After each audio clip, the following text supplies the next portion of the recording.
Quieren Antón y Dominga un matrimonio ideal.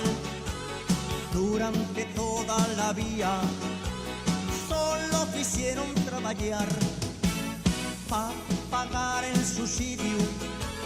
Viéronse miles de apuros, trabajaban todos ellos y al jornal para los vecinos. Ahora ya cobren subsidio los dos, ya aparecen otros, Dominga y Antón.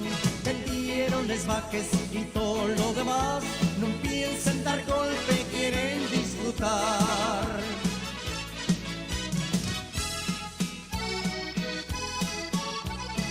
Dominga ya corta el moño, iba peinada a la moda.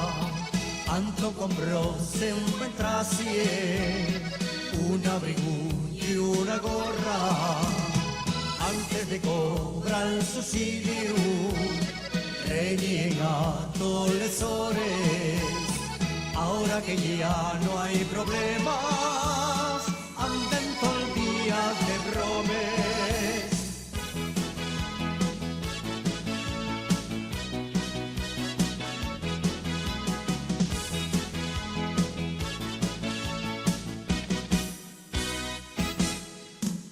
En el verano está en el pueblo, en el invierno en Benidorm.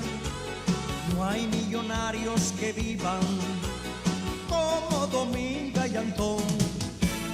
Antón a lazo Dominga, llama a la minga nada más, porque dice que es más corto y de más actualidad.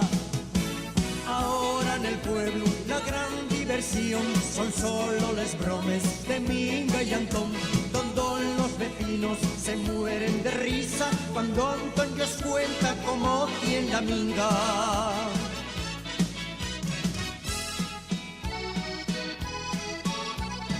A Minga le va la marcha, la rumba y el rock and roll, y quiere que todos la llamen la minga del tío Antón.